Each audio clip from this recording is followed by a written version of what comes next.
Friends, కథామృత లహరికి సుస్వాగతం. ఈరోజు నిష్ఠుర ప్రేమ ధారావాహిక 15th పార్ట్ వినిపించబోతున్నాను. దయచేసి స్కిప్ చేయకుండా కథ మొత్తం విని లైక్ కొట్టి కామెంట్ పెట్టి సబ్స్క్రైబ్ చేసుకోండి ప్లీజ్. ఇక కథలోకి వచ్చేద్దాం. విజయ్ ఆయన ప్రశ్నలన్నిటికీ ఒకే సమాధానంగా, శారద గారితో నాకు పరిచయం లేదు సార్, క్యాట్రాక్ట్ ప్రాబ్లం ఉందని చెప్పానే. ఆ విమల ఆంటీ మా అమ్మ ఇద్దరు బెస్ట్ ఫ్రెండ్స్. ఈరోజు ఇంటర్వ్యూకి రాబోయేది వాళ్ళ అమ్మాయి. తండ్రి చనిపోయాక ఎవరి నుంచి ఎలాంటి సాయం ఆశించకుండా ట్యూషన్స్ చెప్తూ ఇంటి బాధ్యత మొత్తం తనే మోస్తోంది. కాలేజీ చదువులకి వాళ్ళ ఆర్థిక పరిస్థితి సరిపోక ఇంట్లోనే కష్టపడి పీజీ చేసింది. Very sincere. ప్రస్తుత పరిస్థితిలో ఆమెకి జాబ్ అవసరం చాలా ఉంది. తన డెమో బాగుందనిపిస్తే మాత్రం దయచేసి తప్పకుండా ఛాన్స్ ఇవ్వండి. మీరు నాకెంతో ఆత్మీయులు కాబట్టే ఇంత చనువుగా అడుగుతున్నాను, ప్రాధేయపూర్వకంగా అడిగాడు. అలాగే విజయ్, నీలాగే సారథి కూడా ఒకప్పుడు నా స్టూడెంటే. Very nice person. అందుకే అతను అడగగానే ఎలాగో మనకు రిక్వైర్మెంట్ ఉంది కాబట్టి ఇంటర్వ్యూకి రమ్మని చెప్పాను. నువ్వు ఇప్పుడు అమ్మాయిని గురించి ఇంత ఇదిగా చెప్తుంటే తనని చూడకముందే నాకు ఫుల్ క్లారిటీ వచ్చింది. తప్పకుండా కన్సిడర్ చేస్తాను, డోంట్ వర్రీ. పై మీ ఆంటీని ఓసారి ప్రేమ్ దగ్గరికి తీసుకురమ్మని ఈరోజే సారథికి చెప్తాను. ఆ తర్వాత ట్రీట్మెంట్ వ్యవహారం ఏదో వాడే చూసుకుంటాడు అని భరోసా ఇచ్చారు రాఘవరావు గారు. థ్యాంక్ యూ సార్, కానీ జాబ్ విషయంలో నేను ఇన్వాల్వ్ అయ్యానన్నది మాత్రం మీ మనసులోనే ఉంచుకోండి. ఎందుకంటే నాకంటే ముందు మిమ్మల్ని వాళ్ళకు బాగా సన్నిహితుడైన శారద గారే కదా అడిగారు. ఇప్పుడు నేను రికమెండ్ చేశానని తెలిస్తే ఫీల్ అవుతారేమో. అతన్ని నేను ఒప్పించడం నాకు ఇష్టం లేదు. అంతకంటే ఆయనకు ఇంకేం చెప్పలేక అలా ప్రొసీడ్ అయిపోయాడు. ఆయన వెంటనే, ఓకే విజయ్, అలాగే, కానీ నీకు ముఖ్యమైన విషయం చెప్పాలి. మీ మ్యాథ్స్ లెక్చరర్ కేశవరావు గారు జాబ్కి రిజైన్ చేసి అమెరికాలో ఉన్న కొడుకు దగ్గరికి వెళ్ళిపోతున్నారు. రేపు ఆయనకు ఫేర్వెల్ పార్టీ ఇస్తున్నాం. కేశవరావు గారికి నువ్వంటే ప్రత్యేకమైన అభిమానం. అందుకే ఆయనకు నీ చేతుల మీదుగా సన్మానం జరగాలి. రేపు ఈవినింగ్ 4 కల్లా ప్రోగ్రాం స్టార్ట్ అవుతుంది. తప్పకుండా రావాలి అంటూ సాదరంగా ఆహ్వానించారు. షూర్ సార్, తప్పకుండా వస్తాను. నాకు మాస్టర్ని ఓసారి చూడాలనుంది, హుషారుగా చెప్పేసి ఆఫీస్కి బయలుదేరాడు. లోపలికి అడుగు పెట్టగానే స్టాఫ్ అంతా ఒక పరుగున వచ్చి చుట్టూ చేరి, సార్ మీ ఆర్ట్ ఫిల్మ్ అదిరింది. టీవీ స్క్రీన్ మీద మిమ్మల్ని చూసి అందరం ఫ్లాట్ అయిపోయామంటే నమ్మండి. నిజంగా మీరు సూపర్. రేపటి నుంచి మన సేల్స్ 10 అవ్వటం గ్యారంటీ. మీ రాకతో కంపెనీకి మహర్దశ పట్టబోతుంది అంటూ ఆనందంగా క్లాప్స్ కొట్టడం మొదలెట్టారు. విజయ్ నవ్వుతూ, పొగిడింది చాలు, ఇక ఆపండి. నేనేదో సరదాగా ట్రై చేశానంతే. ఈ మాత్రం దానికే మీరింత హంగామా చేయొద్దు. కేవలం గోరంతను కొండంతలు చేసి చూపించే యార్డ్స్ వల్ల మనం సాధించే విజయం తాత్కాలికం. క్వాలిటీ మెయింటెనెన్సు, వాటికి తోడు కస్టమర్స్తో మర్యాదగా ప్రవర్తించడం, కంపెనీ యాజమాన్యానికి ఉద్యోగులకు మధ్య సదవగాహన, ఇవే కంపెనీ అభివృద్ధికి దోహదం చేసే ప్రధాన సూత్రాలు. పనిచేసే కంపెనీ 10 కాలాల పాటు చల్లగా ఉండాలని మీరందరూ మనసా వాచా కోరుకుంటూ నిజాయితీగా పనిచేయండి.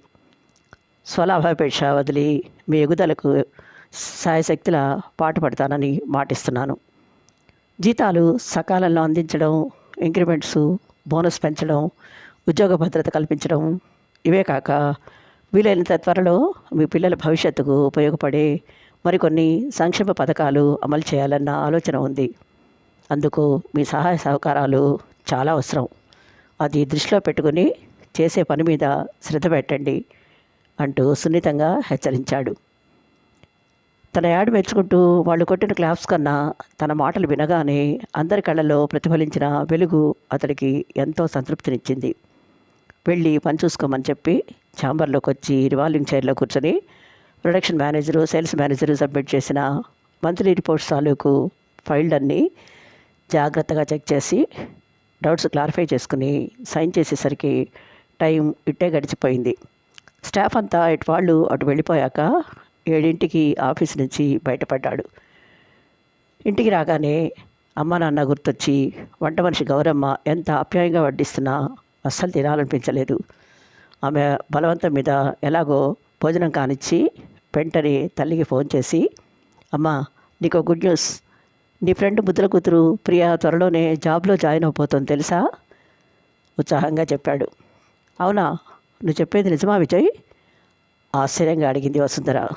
నిజమేనమ్మా, అంతేకాదు నీకు ఇంకో సర్ప్రైజు. అది ఎక్కడో కాదు, హైదరాబాద్లోనే, నేను చదివిన ప్రగతి కాలేజీలోనే లెక్చరర్గా. ఇప్పుడు నువ్వు హ్యాపీనా? చాలా చాలా హ్యాపీ నాన్న. మన ఊర్లో మనకు ఎంతో ఆత్మీయులైన రాఘవరావు గారు ఈ కాలేజీలో అంటే అదంతా నీ పుణ్యమే కదూ. విజయ్ నవ్వేసి, యాక్చువల్లీ ఈ క్రెడిట్ ఆవిడ ఫ్రెండు హస్బెండ్కే దక్కాలమ్మా. జస్ట్ నాది ఉడతా భక్తి సాయం అంతే. ఇంకో విషయం అంటూ డాక్టర్ ప్రేమ్ చేసే ఫ్రీ సర్వీస్ గురించి కూడా చెప్పాడు. వసుంధర ఎంతో ఆనందపడిపోతూ, అమ్మయ్య, ఎలాగైతేనే విమల జీవితం ఒక గాడిన పడ్డమే కాకుండా త్వరలో కంటి చూపు కూడా రాబోతుందన్నమాట. నాకు అంతకంటే కావాల్సిందే ఉంది నాన్న. ఈ విషయం దానికి వెంటనే ఫోన్ చేసి చెప్పావా, లేక నన్ను చెప్పమంటావా, ఉబలాటంగా అడిగింది. విజయ్ కంగారుగా, బాబోయ్ అంత పంచాయికమ్మా, ఇదంతా నా నిర్వాకమేనని ఆ రాక్షసికి తెలిస్తే బదిరికే మోసం వస్తుంది. అసలే ఆవిడ గారు నన్ను చూస్తే చాలు అగ్గి మీద గుగ్గిలల్లా భగ్గున మండిపోతూ ఉంటుంది. అందుకే ఆంటీ సర్జరీ బాధ్యత కూడా ప్రిన్సిపల్ సార్కి అప్పగించాను అన్నాడు. ఏంటోరా, ఆ పిల్ల తీరేమో అలా ఉంది. నువ్వేమో బాపు బొమ్మ అందాల కొమ్మ అంటూ తన కోసం తెగ తపన పడిపోతున్నావు. ఇక్కడ మీ డాడీ ఆ ప్రభాకర్ రోజు ఫోన్లోనే పెళ్లి మంత్రాలు సాగిస్తున్నారు. ముహూర్తం ఎప్పుడు పెట్టుకోవాలి, పెళ్ళి ఎక్కడ చేయాలి అని ప్లాన్ చేసుకోవడంలో తలమునకలు అవుతున్నారు. మీ బావగారేమో ఆ పిల్ల ఫోటో చూడగానే మొహం చిట్లించి, బాంబేలో ఉన్నప్పుడు వీళ్ళు మా పక్క ఫ్లాట్లోనే ఉండేవాళ్ళం. పేరెంట్స్ ఈ అమ్మాయికి మితిమీరిన స్వేచ్ఛనిచ్చారు. ఫ్రెండ్స్ని వెంటేసుకుని పబ్బులకు రిసార్ట్లకి విచ్చలవిడిగా తిరగడం నా కళ్ళారా చూశాను. మన విజయ్కి అస్సలు సూట్ అవ్వదు అని స్పష్టంగా చెప్పారు.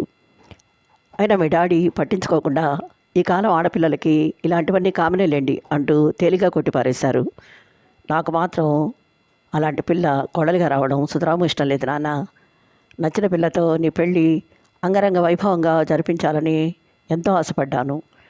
పెళ్లిపేట్ల మీద నీ పక్కన పసుబట్టలతో బంగారు బొమ్మలాంటి వధువుని కన్నుల పండుగగా చూసుకోవాలని ఎన్నో కలలు కన్నాను. మీ డాడీ ఇవేవి సాగనిచ్చేయట్లేరు. అందుకే గుండె రాయి చేసుకుని చెప్తున్నాను, విను. ఒక్కరోజు ఆడంబరంగా జరుపుకునే పెళ్లి కంటే నూరేళ్ల వసంతంలా సాగిపోవాల్సిన కాపురమే ముఖ్యం. మేము ఆస్ట్రేలియా నుంచి తిరిగి వచ్చే లోపల నీ మనసుకు నచ్చిన ఏ అమ్మాయినైనా సరే ఏమాత్రం సంకోచించకుండా నీకు నచ్చిన రీతిలో జీవిత భాగస్వామిని చేసుకో. నేను ఎక్కడున్నా నా ఆశీస్సులు నీకు అందుతాయి. నేను బాధపడతానో, డాడీకి కోపం వస్తుందనో మేము తిరిగి వచ్చే వరకు మీనమేషాలు లెక్క పెడుతూ కూర్చోకు. అలా చేస్తే మీ డాడీ నీ మెడలు వంచైనా సరే తను అనుకున్నది చేసేస్తారు. అప్పుడు నువ్వు జీవితం అంతా బాధపడాల్సిందే. అలా జరగడానికి వీల్లేదు. తల్లిగా నేను నిన్ను కోరుకునేది ఒక్కటే, మంచి కోడళ్ళు అందించమని. ఏం చేస్తావో నాకు తెలియదు, నువ్వే ఆలోచించుకో అని హెచ్చరించి కాల్ కట్ చేసింది. తల్లి తనని ఇంత సాహసానికి పురికొల్పుతుందని అస్సలు ఊహించిన విజయ్ ముందు షాక్ తిన్నా వెంటనే తేరుకొని, ఓకే అమ్మా, నీ మాటే నాకు వేదం. నీ ఆశ నెరవేర్చడం కొడుగ్గా నా బాధ్యత. నువ్వు కోరుకున్నట్లే నా పెళ్ళి నువ్వు మెచ్చిన అమ్మాయితో నీ కళ్ళ ముందే జరుగుతుంది. It's my promise. తల్లికి మనసులోనే మాటిచ్చి రిలాక్సింగ్గా బెడ్ మీద వాలిపోయాడు. కథ విన్నారు కదా. ఈ ఎపిసోడు ఇంతటితో ముగిస్తున్నాను. త్వరలో మరో ఎపిసోడ్తో మీ ముందుంటాను. అంతవరకు సెలవు. Thank you.